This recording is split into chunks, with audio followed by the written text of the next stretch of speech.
Halo, selamat pagi sahabat Fresh Juice. Perkenalkan, saya Franciscus Semi Arianto Nenoliu, berasal dari Paroki Santo Matias Rasul Tova, Kupang, Nusa Tenggara Timur. Saya salah satu member OMK DFJ Fellowship 12. Renungan spesial edisi OMK hari ini, Kamis 20 Mei 2021, akan dibawakan oleh Anastasia Sonia dari Jakarta, yang juga merupakan member OMK DFJ Fellowship 12. Mari siapkan hati dan tenangkan pikiran. Selamat mendengarkan.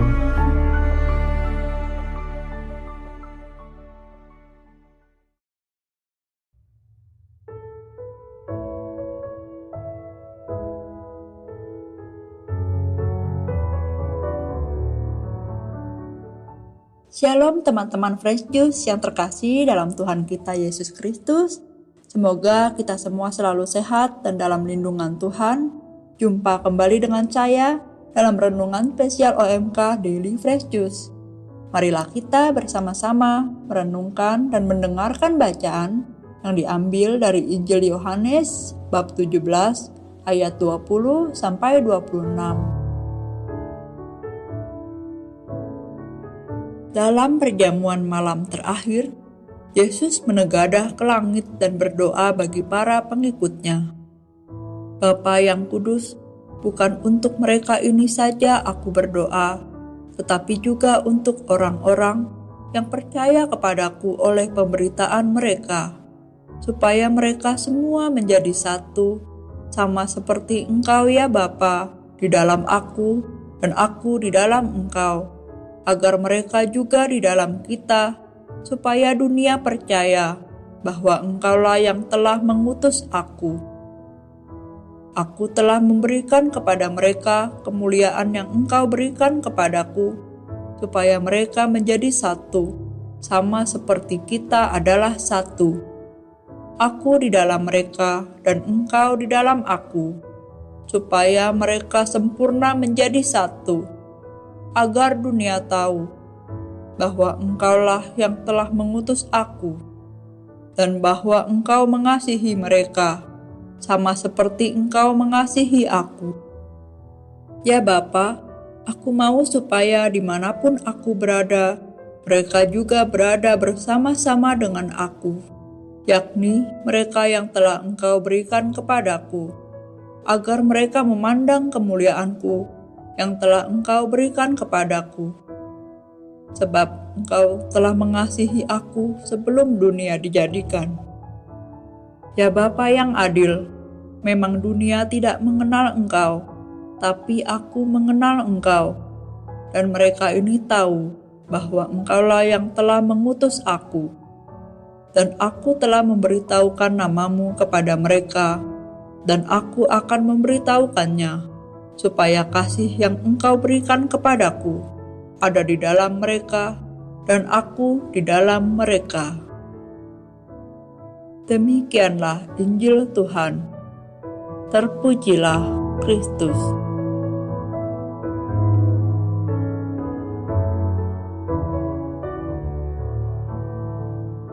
Sahabat Fresh Juice yang terkasih, pada malam sebelum Tuhan Yesus ditangkap dan menderita sengsara, Ia berdoa untuk murid-muridnya dan orang-orang yang akan percaya dengan pemberitaan para murid.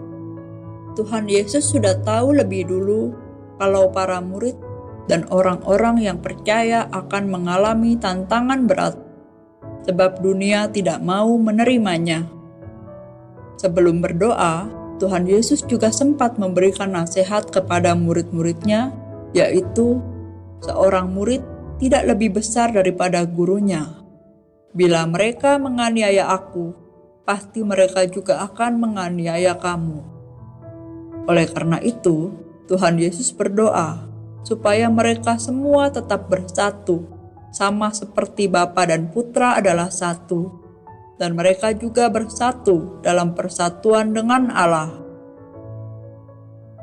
Persatuan berarti sepikir, seia, sekata, dan sekehendak. persatuan manusia dengan Allah sendiri merupakan kehendak Allah sejak awal mula. Saat penciptaan, manusia diciptakan seturut citra Allah dan diharapkan bisa menjadi cerminan kekudusan Allah.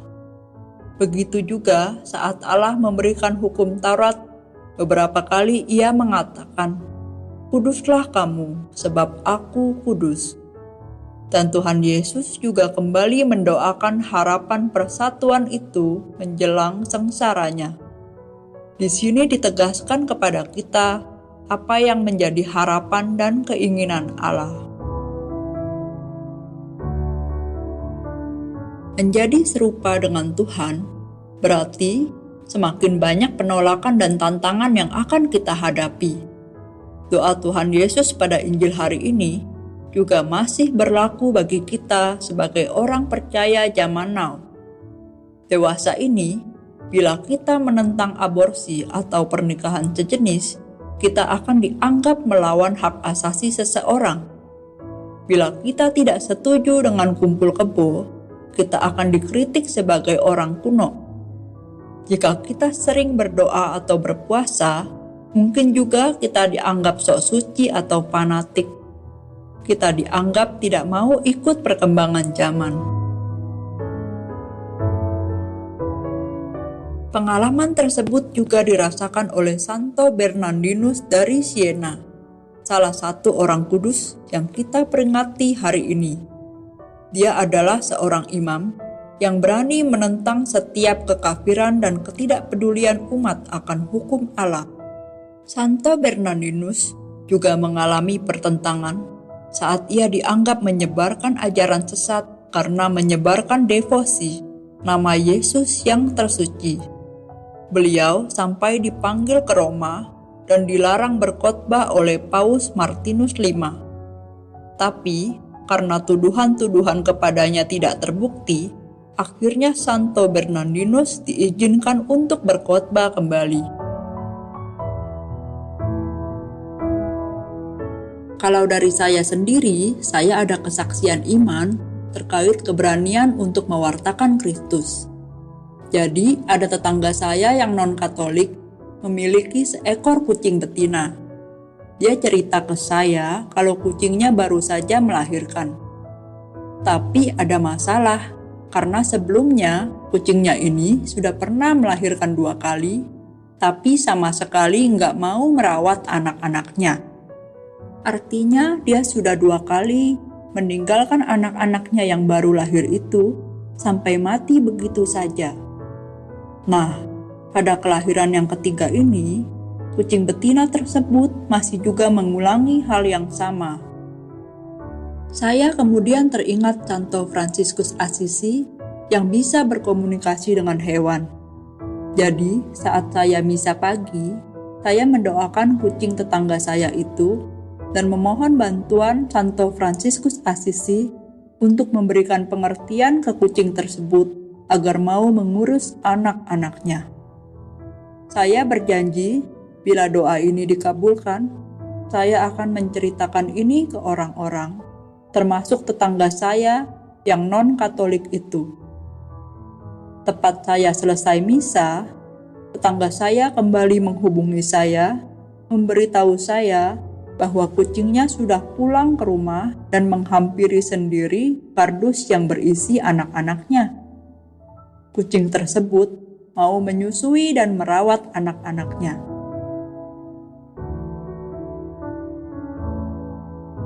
Syukur kepada Allah, saya sangat terharu mendengar berita itu. Nah, awalnya saya ada rasa gentar juga untuk cerita ke tetangga saya karena dia non-Katolik.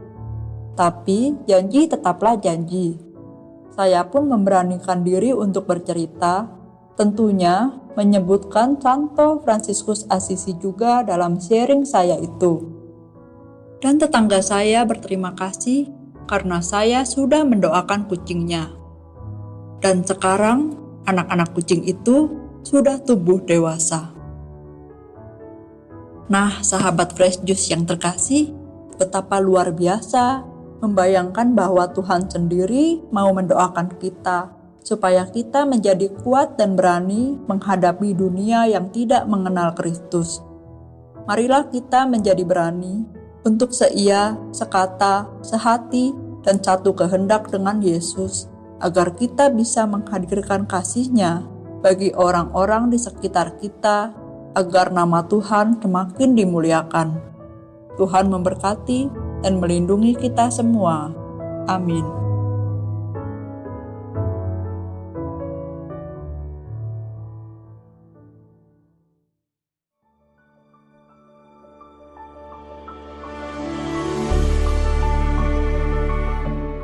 Terima kasih kepada Anastasia Sonia untuk renungannya hari ini. Bagi teman-teman yang ingin bergabung dengan grup WhatsApp OMK DFJ, silakan DM ke IG @salamfreshjuice. Sampai jumpa lagi di renungan edisi spesial OMK selanjutnya. Selamat pagi, salam sehat, dan tetap jaga kesehatan untuk kita semua. Salam Fresh Juice.